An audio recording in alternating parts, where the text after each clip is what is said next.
Amajjii sagal bara 2022 jalqabee amma amajjee dhuguraan dhala jahaatti bara 2022tti Kaameruun keessatti geggeessamaa kan ture taphni kubbaa miilaa Afrikaa kaleessa raawwateera. Biyyoottan 24 waancaa argachuudhaaf wal dorgomaa turan keessaa Masirii fi Seenegaal xumurratti dhiyaatanii Seenegaal Masirii mo'uudhaan yeroo jalqabaatiif waancaa fudhatteetti.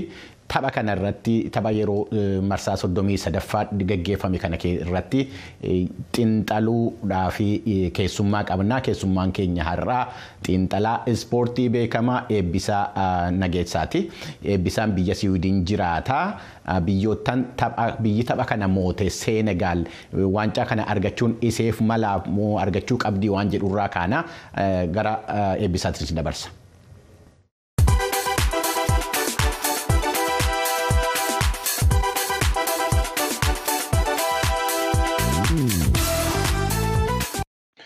Kuni dhugaa dubbachuudhaaf mo'uu qabdi. Sababiin isaas sababa adda addaatu kaa'amuu barbaachisa. Akkuma waliigalaatti taphni waancaa Afrikaa baranaa kun baay'ee bareedaa fi miidhagaadha. Keessumaa xiyyeeffannaan biyyoonni adda addaa keessumaa biyyoonni 24 toornaamentii kanatti hirmaatan sirriitti qophaa'anii dhufaniiru. Keessumeessuunis Kaameruunis sirriitti qophii kana gaggeessiteetti tapha bareedaas agarree jirra. Taphattoota gaggaariis agarree jirra. Kana keessaa Seenegaal immoo tokkodha.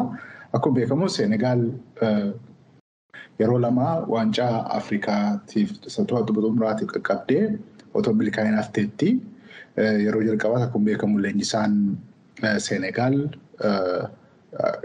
bara taphaa bara 2002tti yegguun taphataa ture sanatti ture jechuudha kan waancaa addunyaatiif waancaa Afrikaatiif dabartee otoo milkaa'ina haftee amma immoo waggaa 20 booda leenjisummaatti erga dhufe booda tapha bareedaa toornaamentii kanatti agarsiisuudhaan dargaggoonni haaraa akkasumas immoo taphattoonni ciccimoo liigii Awurooppaa keessatti taphatan qabaachuudhaan waancaa kanaaf qaqqabdee mo'achuun ishee bareedaa fi kan ishee malu ta'uusaa argeera jechuudha.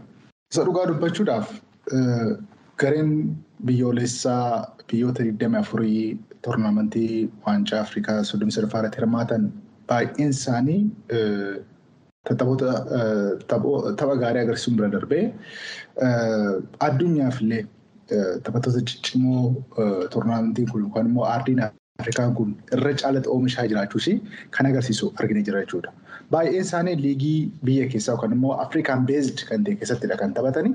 Sababa kanarraa kan ka'e immoo gahumsa akkasii kana more professional warra ta'an Awurooppaa keessatti biyyoota adda addaa taphatan caala argamuun isaanii kun baay'ee ajaa'ibsifameera jechuudha. Haala kanaan egaa Komoros kaasneera. Komoros akkuma beekamu seenaa ishee keessatti yeroo jalqabaatiif kan hirmaattes waan kanarratti. Kanaafuu haala kanaatiin immoo tapha laalli jalqabaa irratti Gaanaan illee 3-2 mo'attee darbuun ishee kan yaadatamudha. Kanaafuu Gaanaan akkuma beekamu biyya cimaa taphattoota ciccimoo kan qabdu muuxannoo guddaa kan qabdudha. Kanaafuu biyya Ayislaand yookaan immoo galaana xiqqoo keessatti yookaan immoo biyya galaana jirtu uummata 800 hin guunne keessaa biyyoonni Komoros fi akkasumas immoo Keeverdeen dhufanii tapha kana irratti hirmaachuudhaan olaantummaa isaanii agarsiisaniiru, muuxannoo isaanii agarsiisaniiru. Ofitti amanummaan isaaniillee gaarii akka ta'e argaa jirra. Kanaafuu tapha waancaa Afrikaa 33ffaa kun biyyoonni yookaan immoo dandeettii isaanii gadi bu'aadha jedhamee tilmaama kennameef irra caalatti hojjetanii arginee jirra jechuudha. Burkina Faso ilaaluu dandeenya, Keeverdee kaasuu dandeenya, Komorosis daftee baatus sirriitti arginee jirra jechuudha. Even Itoophiyaan illee tapha gaarii agarsiisuudhaan disipiliinii gaariitiin akka toornaamentii kanarraa muuxannoo gaarii akka fudhatan arginee jirra jechuudha. Dhumarratti Eduardo Mandi karra eegaa tapha sanaa ta'ee badhaafameera. Addunyaa irrattis lakkoofsa tokkoffaadha.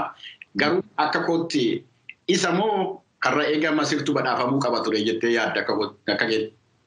Ani baay'ee shookdiin ta'e. By the way, Gabaski taphataan yoo asumaan kaasuu dandeenyu waa'ee karra eegdotaa yoo kaasuu barbaachise erga bara 2009 jalqabee Egypt yookaan Misir taphattoota goolii eegdota biyya alaatii liigiin isaanii keessatti akka mallatteessanii dhoowwitee turte. Sababni isaas yeroo baay'eetiif goolii eegdonni Egypt muuxannoo guddaa qabu garuu soorama buusaan irraa kan ka'e bakka bu'iinsa goolii eegdotaa dhabiinsaan rakkoo akka keessa galtee fi hanga bara 2010tti waancaa Afrikaa fudhachuu dandeessite. Achi booda rakkoon ishii baay'ee itti fufee ture jechuudha. Kanarraa kan ka'e liigii isaanii keessatti taphattoonni biyya alaa hin taphatanii. Kanaafuu taphattoonni goolii eegdonni biyya keessatti akka sirriitti ba'an, akka leenjii fudhatan, akka waan akkasiitiin kan ka'e amma toornaamentii kanarratti kan agarre Gabaaskiin goolii eegaan lammaffaadha. Inni cimni agarsiise peenaalitiiwwan hedduudha kan inni qoluu danda'e. Kanaafuu taphataan kun he deserved to be man of the tournament ta'uu danda'a yaadaa tureyyuu garuu tapha irrattis tapha kaleessaa waancaa Afrikaa 38 irratti wanti agarsiise wanta ajaa'ibsiisaa ture. Maaneen akka goolii jalqabaan arganne taasisee ture akkasumas immoo goolii lama peenaalitii rukutaa peenaalitiitiin lama qoluu danda'eera.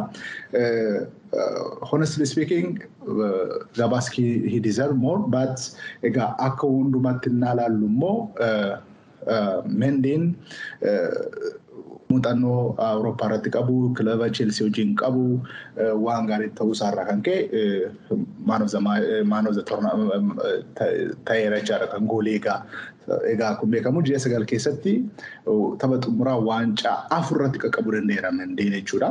Leenjisaan Senegal anaaf man of the tournament jechuun hin danda'a jechuudha. Sababiin isaas hojiin inni hojjete yeroo lama waancaa Afrikaatiif dhiyeesseera. Yeroo lama waancaa addunyaatiif inni taphate yookaan immoo leenjiseeyyuu gara bara 2018tti Raashiyaa irratti hirmaachiseera biyya isaa. Egaa dhumarratti milkaa'ee waancaa kana fudhateera. Ta'us garuu biyyi isaa baay'ee saqiiqaa turte garuu hojii bareedaa hojjechuudhaan waancaa kana yeroo jalqabaatiif Senegaaliif fiduu danda'eera jechuudha. Fayyaa ta'ii galatoomee. Galatoomee Bafqaadhu.